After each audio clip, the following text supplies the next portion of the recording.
Welcome back. हमारे साथ साथ हैं फैसल कुरैशी साहब और सिराजुल हक, और इनका drama serial Futuh super duper hit हुआ है। और हम पूछते हैं कि आगे क्या क्या हो रहा है जी। तो फैसल भाई एंड सिराजुल हक, आप हमें वन बाय वन ये बताइए। एक तो फ्यूचर प्लान्स बताइए, अपने आपके फ्यूचर प्लान्स क्या हैं, आगे आप क्या क्या काम कर रहे हैं। और फैसल भाई, मैं दिली तौर पे है ना, ऑनेस्टली आपको बताऊँ, देखना चाहूँगा आपको किसी बहुत ही अच्छी एक वेब सीरीज़ में। तो आपने अभी कोई किए या कुछ कर रहे हैं? जी बिल्कुल, I am working on it.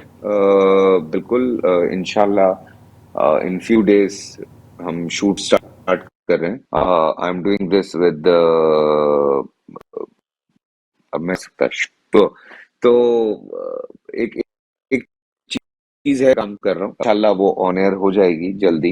Web series है और अभी तक सीरियल नहीं किया, पता है कोई कुछ समझ में नहीं आ रहा है। तो ये दो लोगों ने जो मुझसे कहा, सिराज ने, रात ने, तो उसके बाद में सीरियल चले दिमाग पे।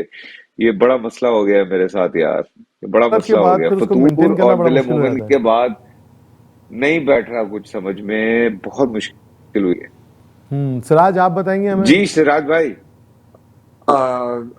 यस आसिम, मैं अभी एक नया ड्रामा तो वैसे ही शूट कर रहा हूँ जो मोर होपफुली जनवरी में जाएगा ऑन एयर। और डायरेक्शन के अलावा मेरा कुछ इनिशिएटिव ये है कि मेरा अभी रिसेंटली एक नया नॉवल पब्लिश हुआ है पाकिस्तान से। लिबर्टी पब्लिकेशन ने मेरा नॉवल पब्लिश किया है, द अनकन्वेंशनल विजिट के नाम से। और फिर एक और नॉवल मैंने, साइंस फिक्शन नॉवल जो कि सेट इन अमेरिका और वर्ल्ड वाइड पूरी दुनिया में है, जो मैंने कोविड-19 पे ही डेवलप किया। और ये पेंडेमिक, अब वो मैं अमेज़न पे उसको डिजिटल प्लेटफॉर्म पे रिलीज करने जा रहा हूँ, क्योंकि मुझे ये लगा है कि अब ये डिजिटल प्लेटफॉर्म पे हम ऐसी कहानियाँ लेके आ सकते हैं। ये भी एक अच्छा प्लेटफॉर्म है, क्योंकि सम टाइम बजट्स की बहुत कमी होती है, लेकिन मेरे अंदर जितनी कहानियां हैं, मैं वो नॉवेल्स की सूरत में, अभी मेरे 3-4 नॉवेल्स रेडी हैं। तो अभी एक नॉवल छप क्या गया है, बात है। दूसरा नॉवल मेरा, ये इसका नाम है दी अनफिनिटी लिमिट्स, अनफिनिटी लिमिट्स के नाम से है। क्या जी बात है यार, क्या बात है सिराज। सिराज, वैसे बड़ी अच्छी कमाल है खबर वाकई। सुनाई है ये। माशाल्लाह माशाल्लाह, आप डायरेक्टर बहुत अच्छे हैं। फिर आपने ये जो नॉवेल्स लिखना शुरू किया है, तो बहुत ही कमाल चीज़ है। हाँ यार, अरे लिखने भैया, का आप शौक। कहानियां सुन लें आसिम भाई, दिमाग हिल जाएगा आपका। क्या? मैंने तो 4-5 सुनी है शूट के दौरान। अच्छा, कमाल। तो सिराज, जी, वहाँ क्या कर रहे हो भाई? फिर बॉम्बास्टिक। निकलो बाहर, उड़ो, ऊंची उड़ान लो यार।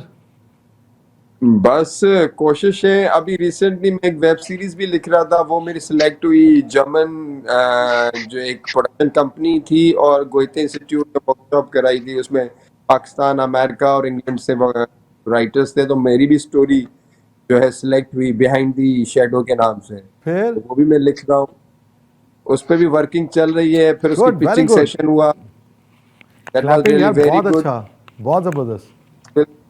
एक नेटफ्लिक्स का किस तरीके से एपिसोड होता है, वो सारा स्टडी किया recently।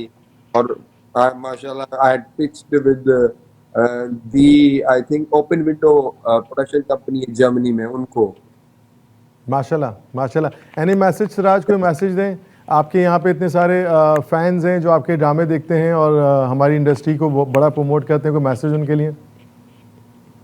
यार मैसेज ये है कि आप लोग हमारे पहचानने की कोशिश करें। जो हमारे यहाँ से जो खबरें आती हैं, वो खबरें माइनर होती हैं, बहुत ही मैक्रो लेवल पे हैं। लेकिन जो हम हैं, जो हम सब पाकिस्तानी एक पॉपुलर कल्चर को रिप्रेजेंट करते हैं, उस कल्चर पे जो हमारे ड्रामे हैं, और हमें और हमारी विंडोज़ खुलें, तो हमारे हमारे हमें हमें उन ड्रामों से पहचानना शुरू करें। बिल्कुल ठीक। यही वजह है सिराज कि ये हम जो इस प्रोग्राम को कर रहे हैं और हम पाकिस्तान से लोगों को ले रहे हैं, क्योंकि यहाँ के जो बच्चे हैं, जो यूथ है, यंग है, उनको नहीं पता हमारा कल्चर, हमारे लोग और हमारे एक्टर एक्ट्रेसेस नहीं पता, क्योंकि उनको ऑफ कोर्स वो देख ही नहीं पा रहे ड्रामे और ये सब चीज़ें। वो इंग्लिश कल्चर और इसमें ज़्यादा मोटिवेशन होता है। तो इस प्रोग्राम का मकसद भी यही है।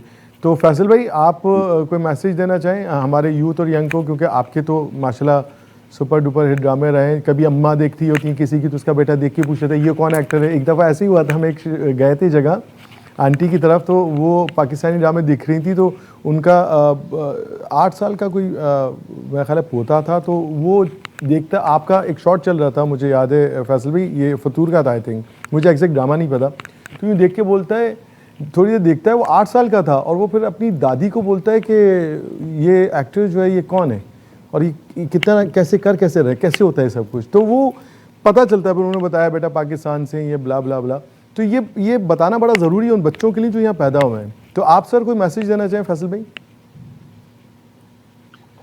देखिए, बड़ी इम्पोर्टेंट बात है। एक तो जो आपके रूट्स हैं, उनसे अपने बच्चों को, अपने लोगों को बिल्कुल करीब रखें, बहुत ज़रूरी बात है ये।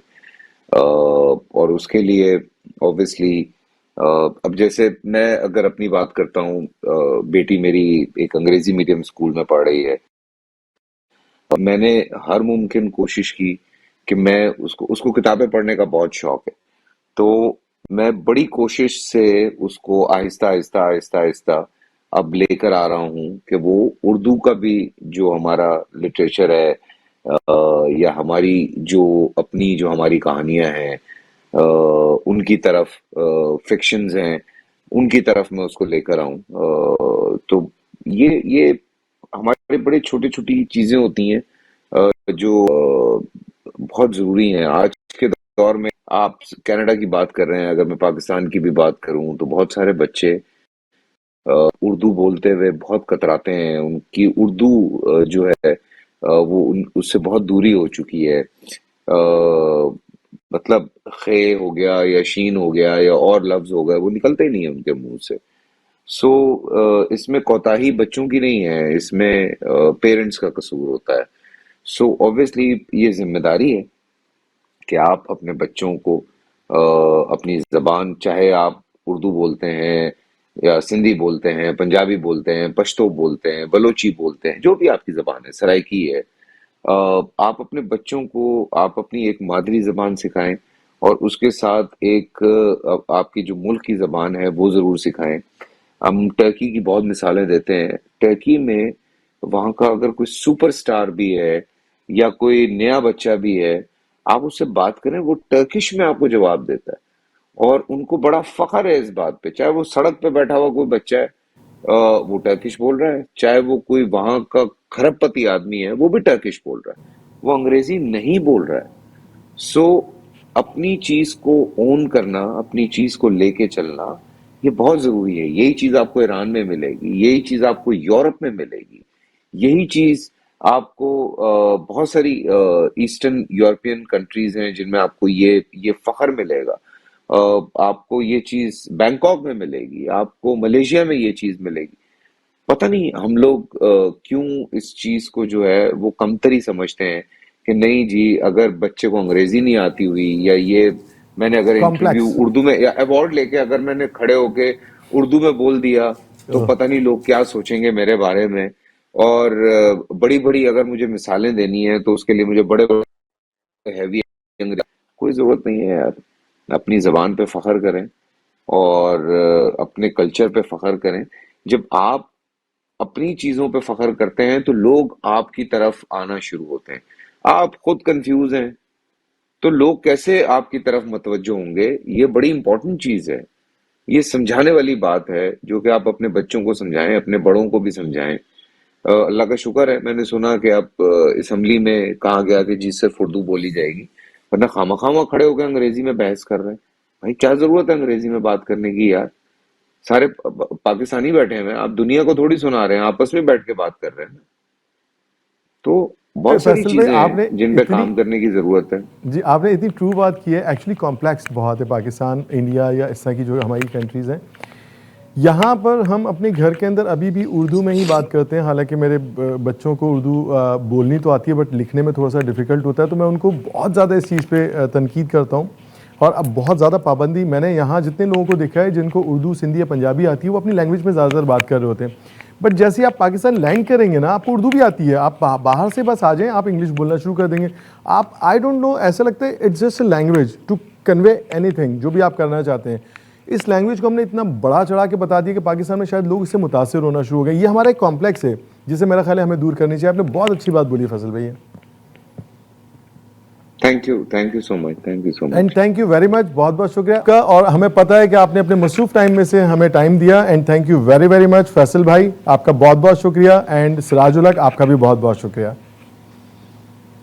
थैंक यू आसिम, बहुत बहुत शुक्रिया। Thank you, Allah Hafiz.